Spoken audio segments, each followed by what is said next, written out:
Today, my guest, he's held gold 4 times in WWE as a tag team champion, a former 24/7 champion, Slammy Award winner, and he's a tag team champion in TNA Wrestling with Rhino.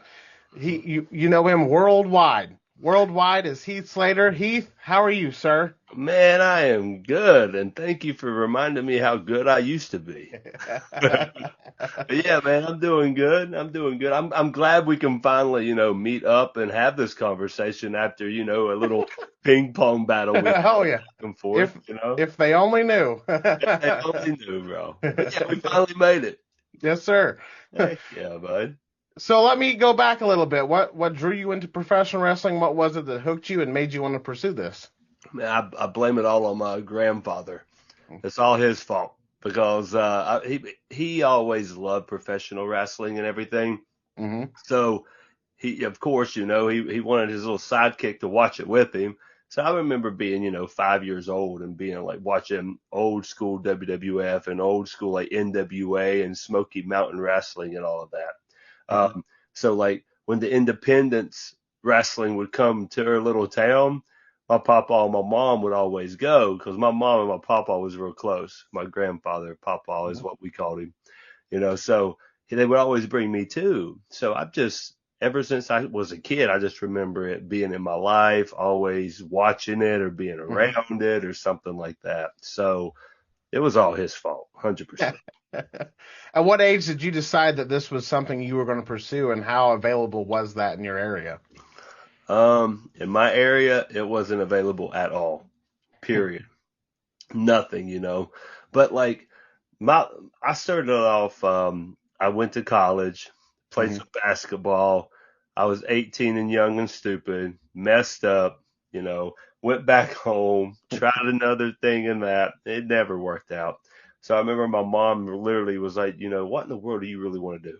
And I was like, I want to be a wrestler, and she looked at me like, what the hell, So my grandfather was like the king of the castle in the family, whatever he said, people usually, they all did it.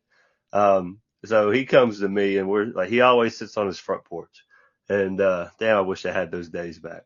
But he would always sit on his front porch and I would pull up in my car or whatever and I'd just go and sit down beside him and we just chit chat, man, just shoot the shit. And I remember that day I came back from college whenever I, flunked out pretty much. Sat down and he just was like, so what are you going to do with your life? And I was like, honestly, man, I think I want to try wrestling. And he was like, really? And I said, yeah. He was like, if you want to try that, I'll help you. And I just was like, hold on, what? So my grandfather was the one that like opened the door. I was the one that walked through it and started my journey, So if it wasn't for his help, my mom, my Uncle Larry, stuff like that, like it probably never would have worked out for me. But I just needed nobody in my small little ass town. Like, so I live in this little town called Pineville, West Virginia. Well, I did, I live in Charlotte now. So 750, 800 people, maybe. Like, it's one of those towns, like literally, if you drive past it and not really look around, you just gone. Like it's by, and it hasn't changed a bit. I mean, we might have got like an Arby's and a Tudor's Biscuit World, like that's about as far as we got, man, but it was like no one believed, like, oh God, this kid, a professional wrestler, what the hell, but it was either I had to go to the coal mines, work the railroad, or go to the gas rigs, and I didn't want to do none of that. So I tried wrestling, and it didn't work out. Yes, sir. So it was just one of those things where, like, if it wasn't for my grandfather having faith in me, and my mom backing me too, who knows where the hell I'd be now, So, Where did you end up training at, and was there anything that was harder for you when you got into professional wrestling, or that came natural for you? brother? So my first trainer, all right, so when I say there was no schools around, there was no damn schools around, bro. Like it wasn't possible. I had to move out of state, So one of my buddies in high school, he started wrestling and training at this little school in West Virginia, but it was like, Dad, I even forget the guy's name. Like if I mention him, you would probably be like, "Oh yeah, I've heard of him." Mm-hmm. Can't even remember. He was just that guy that went and did a couple dark matches for WWF, and that was his shine, you Mm-hmm. know. But I forget his name. But my buddy was training with him in West Virginia, probably about an hour and a half from where we lived, you know. Mm-hmm. And he from there went to Atlanta, Georgia, at this school called WWA4, and he wrestled with our first trainer was Mr. Hughes, Curtis Mm-hmm. Hughes, you know, Total Protection. Mm-hmm. So he was our first trainer, but Michael, my buddy, went down there first. So then that's where I was like, well, I have to go to Atlanta. You know, like Atlanta's the only place you can learn to wrestle, I guess, you know. And this was in 2003,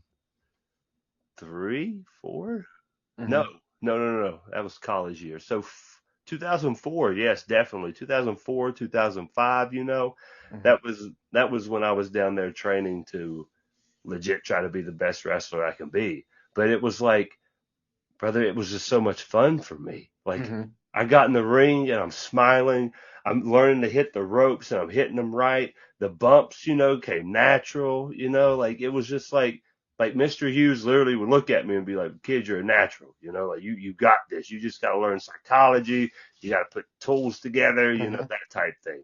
But it was just, I mean, I backyard wrestled. You know what I Yeah. mean? Like I was on a Mm-hmm. trampoline and we would literally take my grandfather's truck and we would go to the dump and we would get tires and old ass mattresses that was clean enough, you know, and we would put tires underneath the trampoline and then put the mattresses on top of the tires so it wouldn't like bounce you everywhere. So it could have like a little, you know? Mm-hmm. But yeah, man, I did all of that shit when I was a kid.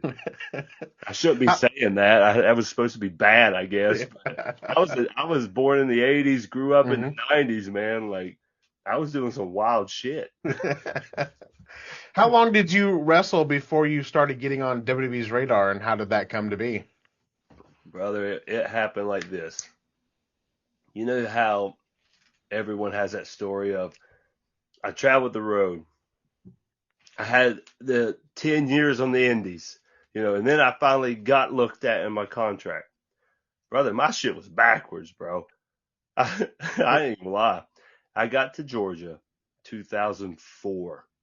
I'm training and I'm literally just training. Like Mm-hmm. no indies, no nothing. We would put on practice matches at the school, like no exposure really, except this strip club called Pinups, brother, every Thursday. Yeah, this was 4 or 5 months in. Mm-hmm. And I'm green as shit, bro. I don't know nothing, you know. But we're wrestling in this ring that's literally this high off the ground. It's like a kickboxing ring in this strip club, making I think it was like 8, maybe $10. You know, Mm-hmm. here's your Sounds ten about right. dollars, kid. You can get a free drink over here if you want. You know, that's about Mm-hmm. it. And then that was my first little go around of being in front of an audience, man. Like Mm-hmm. at damn pinups in Atlanta, Georgia. Um, but it was just like from I was just training and training and training. And then my second year of training, so 2005, you know, it was I was going out and doing some independent shows in Georgia, you know, pretty much all Georgia. Mm-hmm. But the crazy thing is that during that time, WWE dropped a developmental system in Georgia, McDonough, Mm-hmm. you know, so it was like a new developmental system. And they only had 8 people, maybe, like if that, you know, I mean, 8 maybe. It was just bare bones, man, brand new, you know. Mm-hmm. So I remember training, but getting over in Georgia, you know, is this, you know, I ain't gonna lie, like I caught fire quick, man. Like I Mm-hmm. was rookie of the year of Georgia, like, and this was when it came out on the internet, you know, like we didn't like you would have to look it up, you know, and that shit. So I know it's wild, and what's funny is that like my mom and my grandfather was my biggest fans, so they Mm-hmm. would print them all out, staple it, you know. Oh, I got them somewhere, man, I really do. and it would just be like, yeah, rookie of the year in Atlanta, Georgia. It's the Thriller, Heath Miller. That was my name, you know. So pretty much, I literally 2 years on the Indies, man.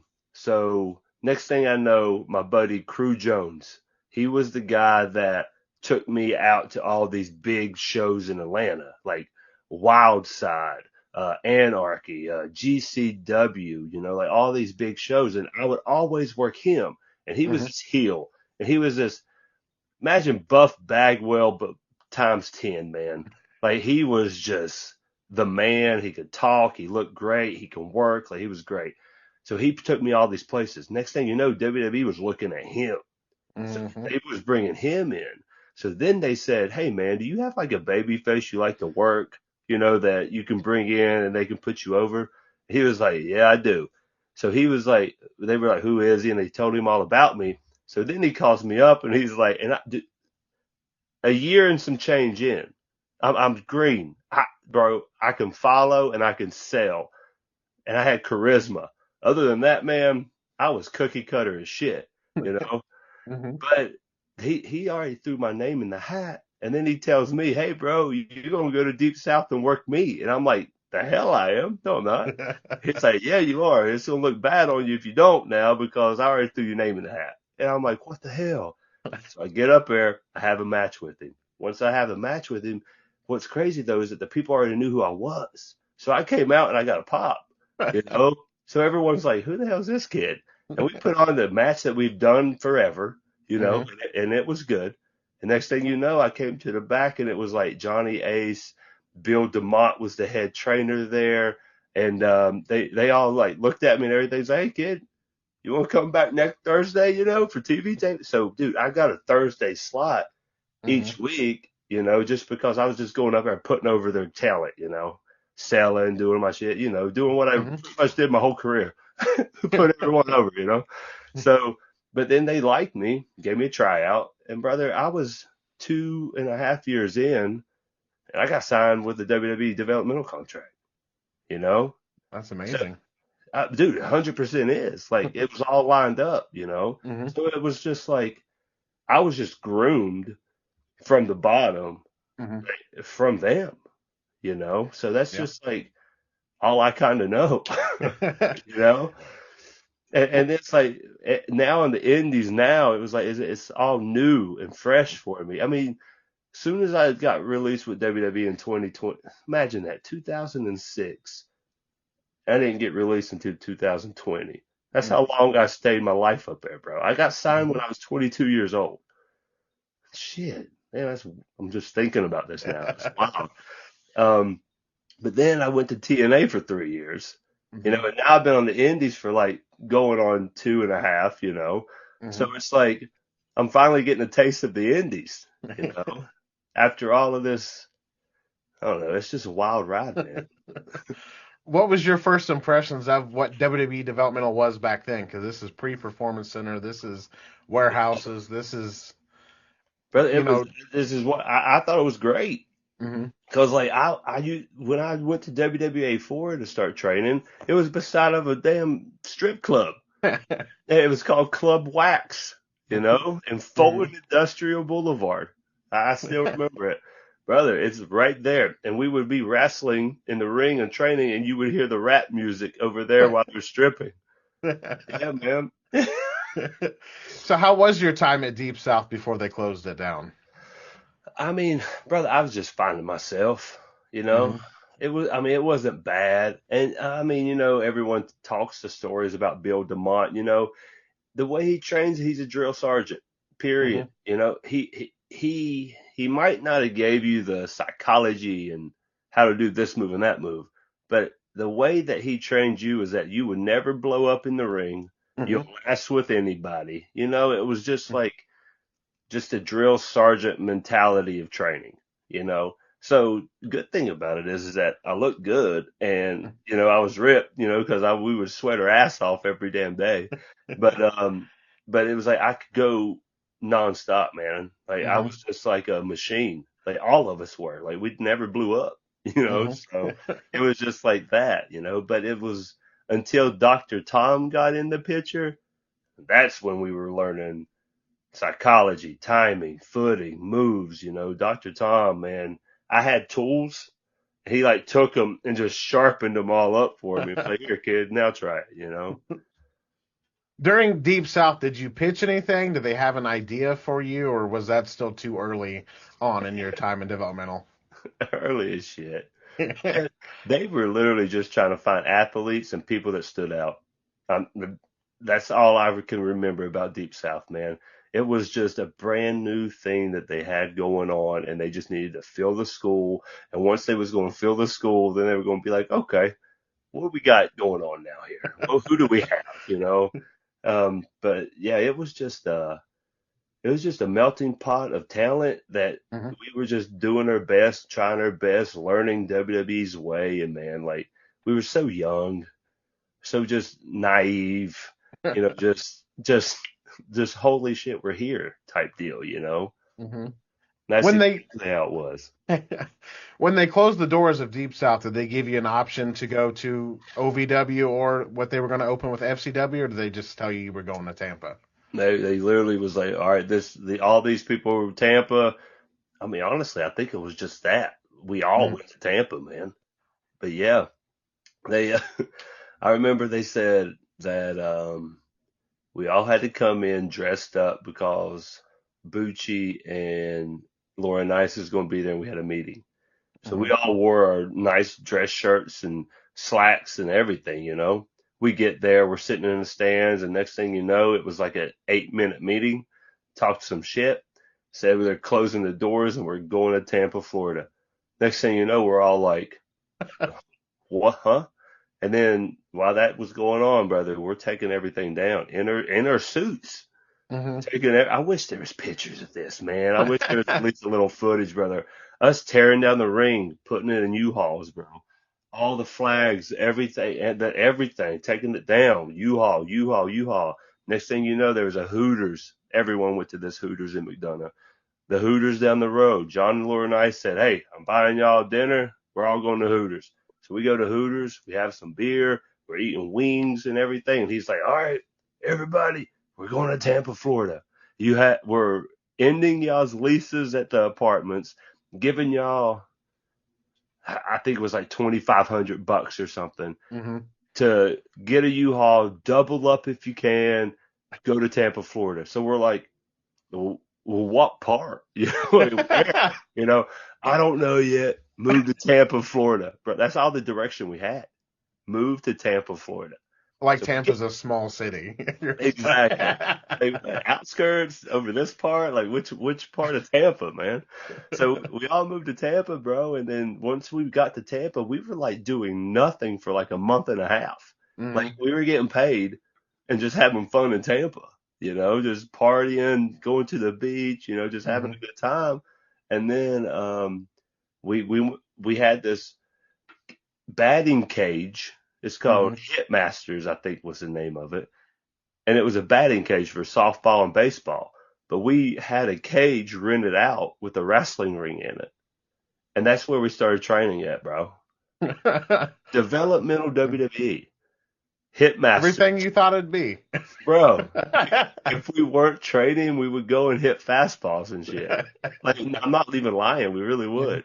Fandango loved it because he loves baseball. He was in there all the time. Like, he was going to the majors instead of WWE. Oh, What does FCW mean to you, and how was your time at FCW? Because I feel like FCW, out of all the developmentals, was truly what developmental was supposed to be for that format, and they really, I think they got it right with Florida Championship Wrestling. brother, I have nothing bad to say about FCW. Nothing. It's still some of the greatest times of my wrestling career. I mean, hell, I've even got pictures up here with me being like, I was the first Triple Crown champ, bro. Hmm. I was. I had the Southern title, the heavyweight title, and the tag titles, bro. That was me. Hmm. No one gives me my damn flowers. You know, my ass was the man down there. I really was. And Dr. Tom Wise, because he had faith in me. Dr. Tom, Steve Kern, Dusty Rhodes, and Norman Smiley, bro. Billy Kidman. Billy Mm-hmm. Kidman helped me out a lot too in the ring because he would come and like be like a special a guy come in to wrestle with us, and they're like, holy shit, Billy Kidman's in the ring. Mm-hmm. But yeah, dude, like it was like such a fun time, and I was growing, and I was invested, and I was just hungry, like I was starving, like it was. I would eat you to your bones alive, bro. Back then, man, I swear I would, man. Like, oh, I just wanted it. I Was wanted there it. was there any particular coach you worked with more or preferred to work with during your time in FCW? Dr. Tom, man. Give me Dr. Tom all damn day. Mm-hmm. 100%. And I I've all, guarantee you, every damn body would probably say that. yeah, the people that I've interviewed, and I do a little side podcast with Dr. Tom, and he talks about you often. He talks about you Oh, hurting him. first off, no, no, no. It was an accident. I will argue this with him to the day he damn dies. And this, all right, I'm going to speak about this story. This will be really quick. 1 hour Broadways. Dr. Tom said everybody's going to have one. This and that. Every damn body's 1 hour. You can't be a wrestler if you're not a damn doing a 1 hour Broadway. So Hmm. next thing you know, I'm coming back from a meniscus injury. Like I literally just came back for the fair show. Me and Ziggler worked. It was a fun match. After that match, my knee was shaking. I mean, like oh, like, what are you doing to me? What the hell? And I'm just like, holy shit, man, I pushed it. And that was 15 minutes. Hmm. Next day, we're at practice, and Dr. Tom says, hey, we're doing Broadways. Today's going to be me and Heath 1 hour. And I'm like, no, no. You know, we get in there, dude, we're doing it. Next thing you know, 8 minutes in this match, he says, give me a backdrop. And I'm like, man, let me give you a back elbow. He's like, motherfucker, backdrop while we're going. So I'm like, okay. So I backdrop him. Bam, I hear, pin me, motherfucker. I go and I pin him. 1, 2. He kicks out. He's like, grab a hold. I grab a hold, and I'm holding it and holding it. He's like, I think my daggone ankle is broke. I'm like, what? He's like, shit. I said, you want to quit? He's like, hell no. You know, brother, we go another 50 minutes. We're exchanging sleepers at the end. And at the end, he has me going, going, and he's just, doing his thing. I mean, he has a broke ankle, but Hmm. he's the amount of respect I have for this man. It's not even funny. Hmm. But we're going until 3, 2, 1. I have him in the sleeper. I throw him down, bro. Whoom. And I dive out the ring and I throw up. It's all like liquid, just water, just ah. Hmm. So this man, 8 minutes in, breaks his ankle. 58 or 50 minutes later, makes me throw up, you know, at the end of the Broadway. So after that, he literally goes to the emergency room, comes back an hour and a half later with a boot on his damn ankle. Comes in, we're just like, what the hell, ending the practice and everything. I don't know, it was like 3 months later. He comes in, he doesn't have his boot on. We're like, yay! And he, in front of class, has the boot. And he was like, I'd like to present this to Heath Slater. He gave me the boot. To this day, bro, I still got the boot, you know? Hmm. So, yeah.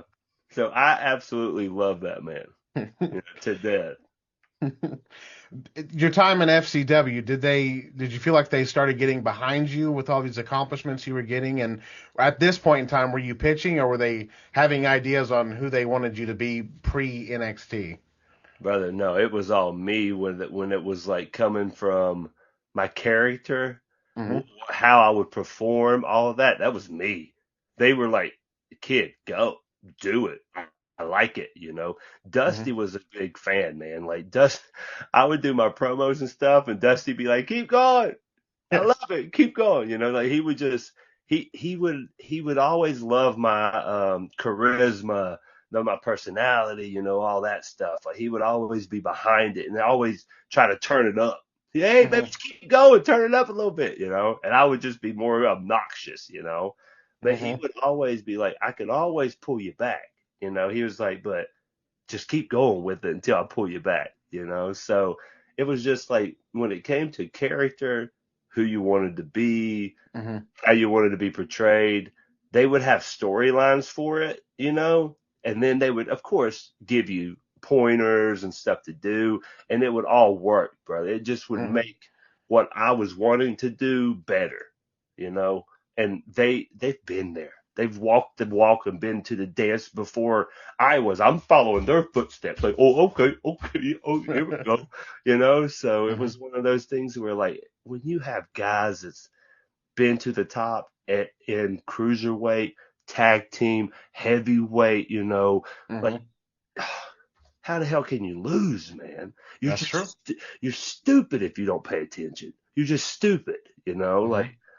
it, every one of those guys have something that you can learn from and make yourself better.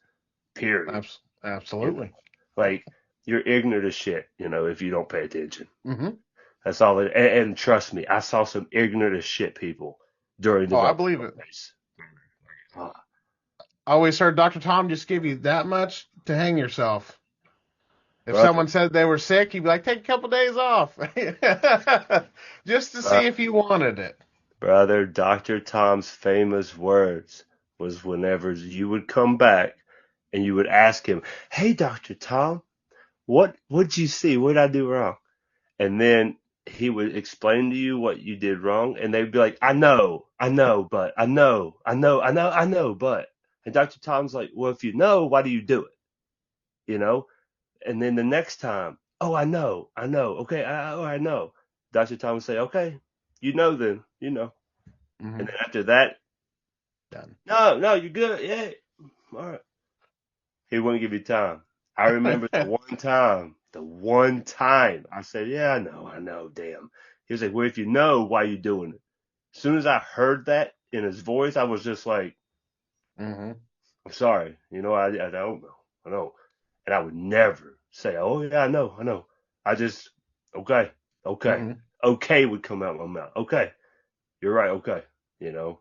Mhm. I saw him turn people away with the whole I knows, man, to where I'm like, I don't know. I'm trying to learn. That's what I'm here, you know. But yeah, Did man. you, when they picked you guys to do the NXT, did you know that the Nexus was coming, or did you think that that was going to get over as much as it did? They didn't have any plans for you guys. They just wanted to see if it would work. They got an email saying I need your 8 best. Dr. Tom, Steve Kerr, and we need your 8 best. I just was one of the 8. That's it. Mhm. That's all it was. And next thing you know, they had no idea what the hell was going on.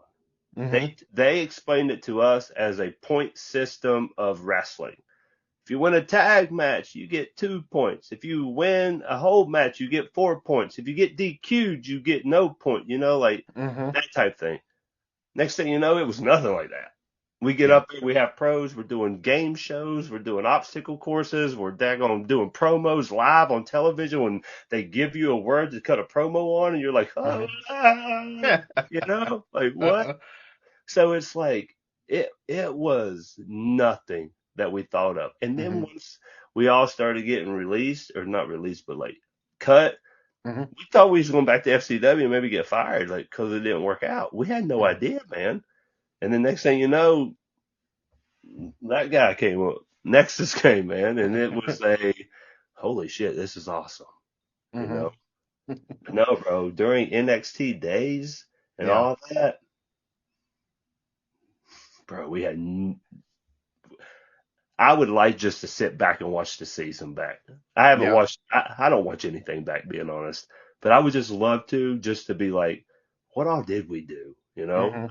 I won a keg carrying contest because I'm a country boy and I've been doing that for years, but other than that, man, it was wild. Is there any particular moment that stands out to you more than others during your whole main roster run? Because you were there for a very, very long time. Brother, I was that one guy that had a lot of like little greatest hits. Hmm. Like I was at Heartbeat every like 2 years. It'd be like beep. Oh, there's Heath. Oh, shoot, there's Heath again, you know? Mhm. I would always have these little put everyone over. Oh, let's put him over. Let's Mhm. put everyone over. All right, let's give him a bone, you know? But for me personally, out of my whole run, yes, Nexus was great. 3 on B was so much fun. Me and Rhino was awesome. Like he's my big brother now. 3 on B's family. I mean, I just went to Gender's wedding, you know, Mhm. like this. It's just like all these things that happened through my career. We all still keep in Mhm. great contact. You know what I mean? Mhm. So, but personally, for me, the times that I can honestly be like, holy shit, this is so cool, was that Legends run that I did, man. Mhm. Brother, every episode that had that in there, I was a child on my inside. And I'm like, holy crap, I am wrestling Big Van Vader. Holy Mhm. crap, I am wrestling Psycho Sid Vicious. You know, I'm doing a promo with Piper, Cyndi Lauper, Wendy Richter. You know, like, what is happening here? You know, like, Mhm. I had Vader, Sid, Animals last match. You know, Mhm. like it's like what? How? You know, Mhm. it just don't make sense. And it all started with me walking in the building, going to TR because you got to check in, looking on a list because it's leading up to Raw 1000. It's like 3 months away or whatnot, or however long it was. And I just looked and I saw me versus Vader. And I'm like, what? And I look at Mark Carrano at the time. I'm like, man, is this Swoggle dressed up as Vader and he's gonna whoop my ass or something? What's happening? He was like, no, man. Leading up to Raw 1000, we're bringing in some legends. You know, they're just going to, beat up whoever, this and that. I'm like, no, no, no. I was like, let this be my thing, you know? And he was like, what do you mean? And I was explaining, like, let me be the guy that fights all the legends. Let me have a minute promo, this and that. He was like, I don't make the decisions. Tell Vince. Bro, Mhm. I look at my agent and there's Rotundo, Mike Rotundo. I go and Rotundo's the man. Everyone loves Mike. I go up to Mike. I'm like, Mike, man, listen to this. So I started spitting it to him. He was like, bro, I love it. Go tell Vince. I knock on Vince's door. Next thing you know, I hear, hey, come on in. I walk in. I'm like, hey, Vince, man. He's like, hey, Heath. I said, you got 5 minutes? He's like, yeah, go ahead. So I see I'm working Vader. I hear leading up to Raw 1000, you want to bring in legends. I said, how about you let me be like the opposite of Randy? The legend killer was Randy. Let me be like the legend builder. I said, let me have a 1 minute promo, talk some shit, have them come down, hit their greatest hits, man, and leave the Mhm. people happy. Bro, he looked at me dead in my eyes and said, you would want to do that? And I was just like, yeah, yeah, I would love to do that. And brother, he literally looked at me and said, okay, yeah, we can do that. You got that. And I was just like, holy shit. So Yeah. each week I'm doing this. Who am I working next? Who Mhm. I got? Dude, I was so into that stuff, man, to where I'm like, this is so cool, man. Like I'm Mhm. wrestling these guys when I was a kid on the Mhm. guardrail, scared of them. Now I'm in the ring talking shit and they're coming down to fight me. Like, it's like so crazy how things go around. Absolutely. How has life been since after WWE? Well, bro, it's wild, weird, Mhm. crazy being real. Cause like a lot of people don't understand that, dude. I was 22 years old, a kid, a kid, you know, get signed to the biggest company, and I was there until a damn virus hit the world, Mhm. and I got released. It ain't like I got released for doing something stupid or Mhm.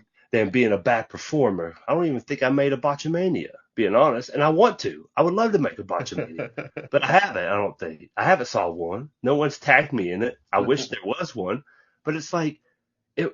I haven't burned bridges. You know what I Mhm. mean? Like I Yeah. haven't did nothing bad. I was a good soldier. I was a Yeah. hell of a soldier, but it was like it's one of those things where like, okay, WWE, and and this is just everything. WWE they never really looks at you when they fire you until 3 years later type deal. You know what I mean? Mhm. Like you Yeah. never see guys coming straight back, and all that stuff. So it takes time. But it's one of those things where like after COVID and all this stuff, I went to TNA. But when I went to TNA, dude, I got hurt like immediately. Um, I was supposed to win the Call Your Shot Gauntlet. I slide in. about to fight with Brian Myers. I duck his clothesline to hit my Triple H neck breaker. Next thing I knew, it felt like someone gutted me. I get up to hit my leg lariat like Booker T. I'm telling you all the guys I took moves from. There's some of my favorites anyway. You know, Booker T's, and I fall to my face and I can't even get up. So I'm like cussing at myself, like, what the, get the hell up, man. You're in the best shape of your life. I wasn't, you know? So like, dude, I had my whole abdomen wall torn. I had to get 3 pieces of mesh in there. I had 2 hernias on both sides of my pubic bones that had to get fixed. And I ripped my rectus muscle in my groin. And it was just like, and this was COVID time. So I had to wait 2.5 months, 3 months before I could even get surgery. And once I got surgery, my rectus muscle was so scarred up, they couldn't reattach it. So they just clipped it, you know? So like, I don't even have a rectus muscle right now. So it's just, that happened. Once I got to come back, who did I call? Dr. Tom over in Knoxville. I'm like, Doc, I'm a shell of myself. I'm scared. I'm nervous. I haven't bumped. And the last time I did bump, I blew fucking everything out of my guts, you know, excuse my language. But Dr. Tom literally was like, get your ass up here. Let's get in the ring. And I remember I was in the ring and I'm like hitting the ropes a little bit, like touching the mat, but not, dude, I was nervous, man. Dr. Tom rolled in that ring and said, lock up. And we just locked up and we just started calling it and going, bro. And like, as much as I could tell you I love that man, I love that man. He got me my confidence again, man. And then I started coming back, started hitting some home runs, man, like having some fun, you know. But it was just one of those things where like I was a shell of myself for so long. I feel like TNA kind of lost confidence in me. And then once my contract was coming up, I started being myself again. But it was already, I feel like, kind of too late-ish, you know? But it's like, I'm 42. I'm looking at some of these other dudes. They're like 50 right now. And I'm like, dang, 50? Okay, well, I could probably go at least 47, you know? But I can honestly say in my career of wrestling right now, bro, I have probably a handful of good years left. When I say good years, I mean like getting in the ring and like making people believe, you know? Man, I don't want to be that guy that gets in that ring and people do this. Oh. That's not nice. Oh, Heath, come here. We love you, but don't. You know, I don't want to be that guy. I know for a fact I can still go because I've been wrestling these damn young 20-some-year-olds and they're not blowing me up yet. So I'm having some fun still, being honest. Good. Yeah, for sure. But it's like, you know, WWE ever called and was like, hey, man, Drew needs some help. We need to bring the band back together. I'd be like, hell yeah, baby. Sign me for about a year or 2, you know. But I would follow it up like, yeah, but after that, could I be an agent or a trainer or something? You know, let me help some of these kids out a little bit. You know, but yeah, I would totally follow up with that because I'm there. You know, I'm not at the bottom of the 9th inning, but I'm definitely at the bottom of the 8th. I know for a fact. You know, but I feel good. I still, you know, I'm in shape. I'm going out there. I'm still having fun. You know. And like I was telling everyone, I probably have a good hand. Like when I say good, like I was telling you, in the ring, I have a good handful of years left. After that, brother, I don't know, man. I don't know where I'm going. Heath, I just want to say thank you for taking the time out tonight. Thank you for what you've done for professional wrestling and what you continue to do. It's truly been an honor, sir. Man, thank you so much for having me. And like I said, I'm sorry for the ping pong tennis match we had. But yeah, I'm glad we got to do this, man. It was a fun interview. Me too. And if there's ever anything I can do, please feel free to reach out. All right, man. Thank you so much.